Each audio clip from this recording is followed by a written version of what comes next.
Bismillahirrahmanirrahim. Assalamualaikum warahmatullahi wabarakatuh. Selamat pagi murid-murid Bapak yang Bapak cinta dan sayangi. Alhamdulillah kita berjumpa kembali di pagi yang cerah ini. Marilah kita berdoa kepada Allah Subhanahu wa taala.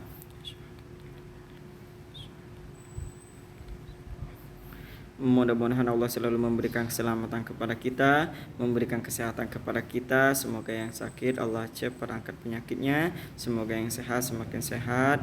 Mudah-mudahan Allah juga memberikan kesehatan kepada keluarga kita, ibu bapak kita, guru-guru kita, teman-teman kita, dan semua keluarga kita. Mudah-mudahan Allah juga memudahkan urusan kita, melancarkan urusan kita, memberikan pertolongan dalam urusan kita, memberikan kemurahan rizkinya kepada kita yang banyak, yang halal, yang berkah, yang bermanfaat bagi kita dan orang lain. Amin amin ya rabbil alamin. Baik murid Bapak, untuk hari ini kita akan belajar dua pembelajaran. Yang pertama itu kita masuk di materi terakhir di Kurdis, ya Quran dan Hadis. Kemudian berikutnya kita akan belajar SBDP. Kita akan belajar pola dekoratif ya. Nah, kita mulai dari yang pertama dulu ya. Yang di Kurdis ini kita akan belajar tentang hadis keutamaan sholat berjamaah ya. Kita tahu bahwa sholat berjamaah itu sangat baik bagi kita ya. Kemudian manfaatnya sangat banyak. Kemudian lebih utama daripada sholat sendirian gitu ya, pahalanya lebih banyak gitu ya. Nah sekarang kita pelajari gimana ya ayat yang menjelaskan, hadis yang menjelaskan tentang itu ya. Di sini silahkan buka buku LKS kalian di halaman 55 ya. Di halaman 55 itu di situ ada hadis yang bunyinya seperti ini: sholatul jamaati afdalu min sholatil fadhi bisab'in wa ishrina darajat ya. Nah, apa artinya? Sholatul jamaati, sholat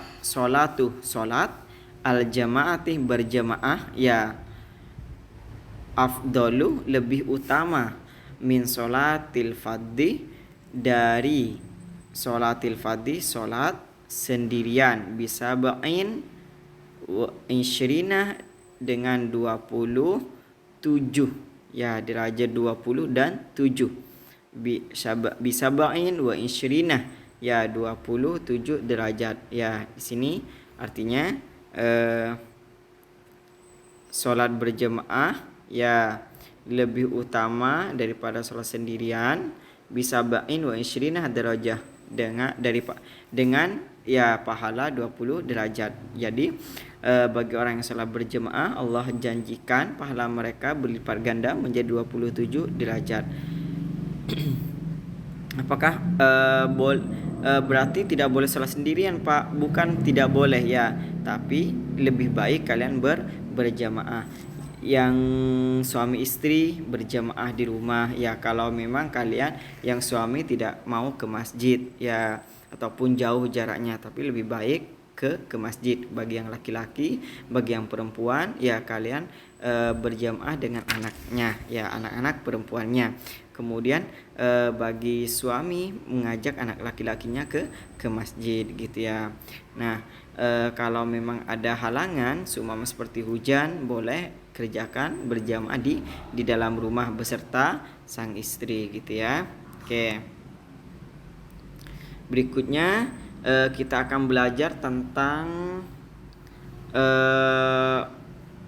manfaat ya, apa saja yang didapat ketika kita sholat berjamaah ya. Yang pertama di situ ada di halaman 57. Silakan buka buku LKS-nya. Yang pertama, kita bisa bersilaturahim dengan tetangga atau teman gitu ya. Nah, kalau kita datang ke masjid, kita pasti bertemu di situ dengan teman gitu ya. Jadi kita tahu oh teman itu kita sehat, bisa ke masjid gitu ya. Kemudian bisa saling bertukar pikiran ya. Biasanya setelah sholat kita masih berbincang gitu, ngobrol gitu ya. Nah biasanya di situ ada sesuatu hal yang didapat gitu ya, sesuatu hal yang ditemukan gitu ya, kemudian kita diskusikan. Kemudian bisa menyelesaikan persoalan ya yang terjadi antara sesama jemaah gitu ya. Seumpama sesama jemaah itu jemaah masjid atau sesama tetangga yang sholat di masjid itu mempunyai masalah ya, kita selesaikan dengan baik-baik di masjid ya. Di masjid itu tempatnya berkah ya, suci ya, jadi insya Allah apa yang kita kerjakan di masjid itu mendapatkan pahala selagi itu baik ya. Nah insya Allah kalau kita punya masalah kita selesaikan di masjid, insya Allah cepat selesai gitu ya. Nah dengan izin Allah. Kemudian nomor 4, bisa mengetahui keadaan tetangga yang sudah Bapak jelaskan tadi, karena kita bisa bertemu dengan tetangga kita ya yang tadinya lama gak ketemu gitu ya. Yang tadinya sering ke masjid, kemudian lama gak ke masjid gitu ya. Ditanya, si A kemana kok lama gak ke masjid, apakah dia sakit gitu ya. Oh enggak, dia lagi pulang kampung gitu ya. Oh si A kemana kok, oh si B kemana kok udah lama gak ke masjid, apakah dia pulang kampung ya, enggak dia lagi sakit gitu. Jadi kita tahu keadaan teman kita, keadaan jamaah ya. Kemudian dapat menumbuhkan jiwa sosial dan kebersamaan. Sosial itu apa? Bersama-sama. Sosial itu artinya dia mau bergaul ya, mau menyatu dengan orang-orang banyak gitu ya. Jadi terbiasa kalau bertemu dengan orang itu tidak jutek, tidak malas ngobrol gitu. Itu kita dilatih ya untuk berbicara sesama teman, sesama jamaah, sesama tetangga gitu ya. Kemudian berikutnya dapat menambah erat rasa persaudaraan ya.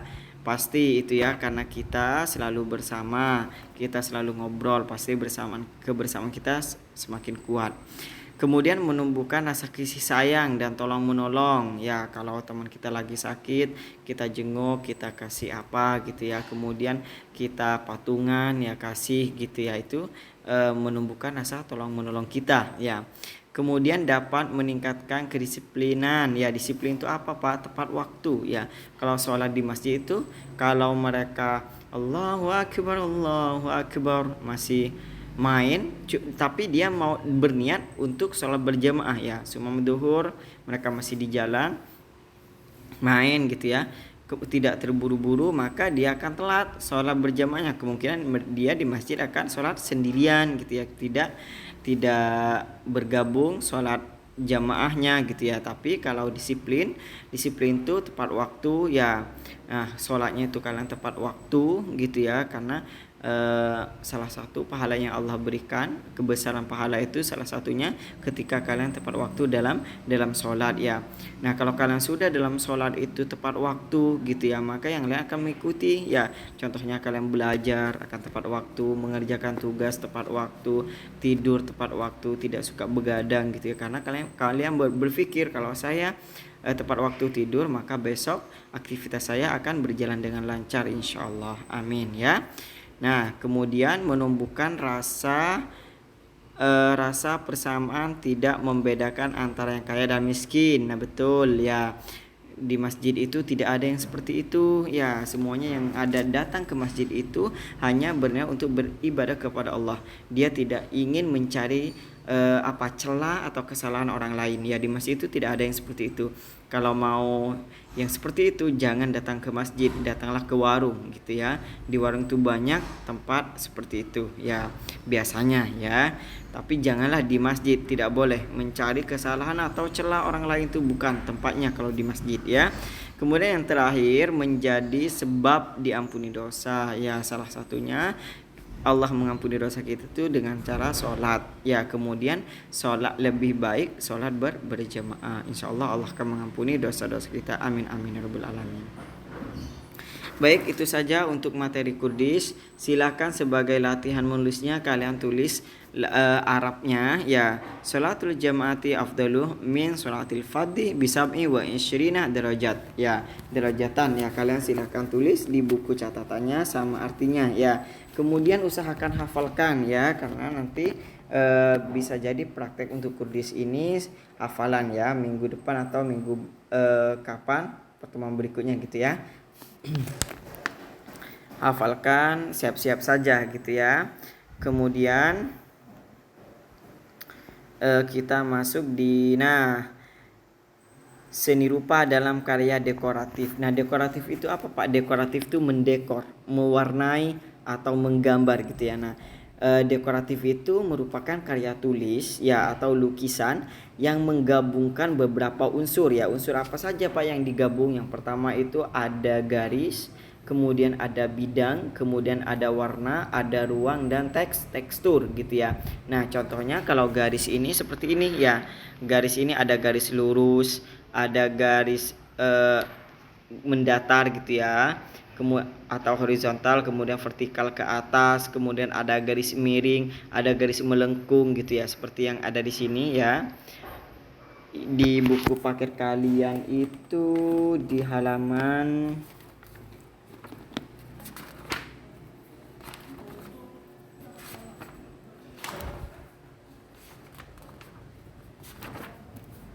32 ya, 32 itu ada sudah jelas garisnya, kemudian ini garis zigzag gitu ya, kemudian ini garis spiral. Spiral itu memutar ya, kayak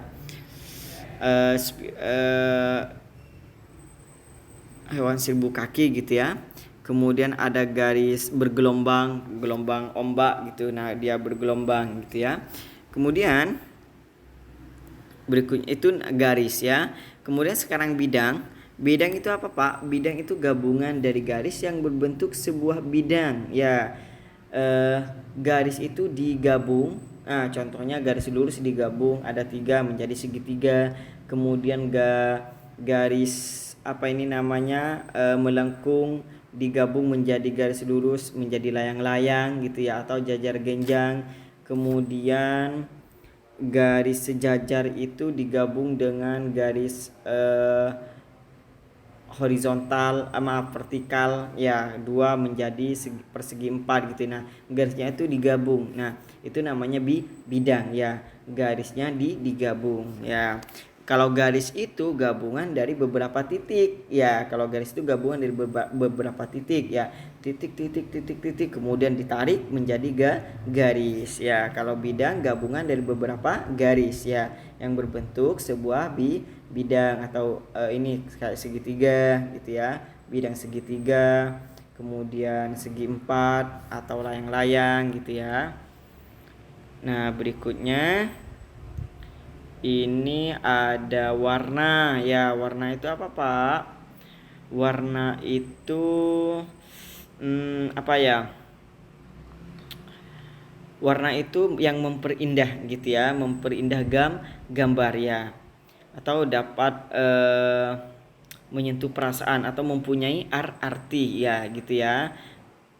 Kemudian di sini ada 3 jenis warna yang sudah dikelompokkan, ada primer, sekunder, dan tersier gitu ya. Nah, kalau primer ini warna dasar ya. Warna dasar itu apa, Pak? Di sini ada, perhatikan, silakan kalian garis bawahi. Warna dasarnya itu ada merah, kuning, biru gitu ya. Nah, itu warna dasar. Kalau sekunder itu warna campuran ya, antara warna primer ya, 2 campuran ya. Contohnya merah dengan kuning ya menjadi jingga gitu ya, ataupun biru dengan merah menjadi ungu ya.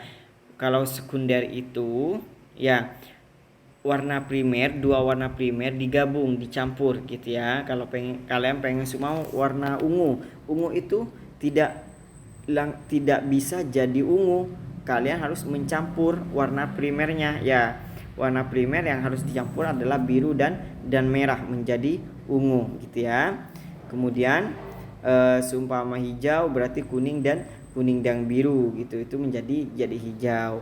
Kalau tersier itu apa, Pak? Kalau tersier itu mencampur 2 atau 3 atau lebih warna sekunder ya dengan warna sekunder ya. Kalau maaf gini ya, Bapak ulangi lagi. Kalau primer itu warna dasar ada 3, merah, kuning, biru.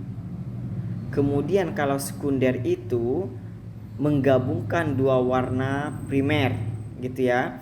Kalau tersier menggabungkan 2 atau lebih warna sekunder ya. Contohnya warna hijau menjadi digabung dengan ungu gitu ya. Warna hijau digabung dengan warna merah menjadi hitam. Nah, itu namanya tersier gitu ya, menggabungkan dua sekunder gitu ya, bukan primer lagi ya. Nah, sekarang silakan kalian lihat contohnya yang dekoratif itu. Ini ada lingkaran gitu ya. Kemudian ini ada apa tadi ya? Tunggu, Bapak hapus dulu warnanya.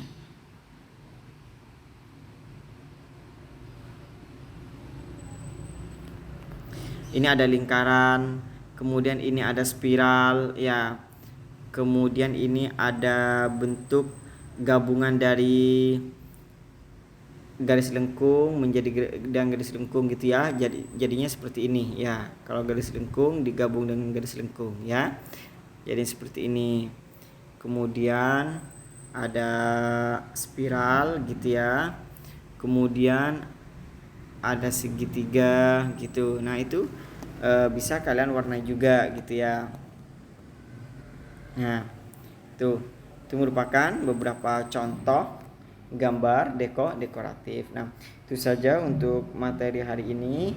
Untuk tugas bahasa Inggrisnya silahkan kalian kerjakan ya. Nanti Bapak akan kasih tahu halamannya apa yang harus kalian kerjakan. Terima kasih Bapak ucapkan. Mudah-mudahan kalian paham dengan apa yang Bapak jelaskan. Wassalamualaikum warahmatullahi wabarakatuh.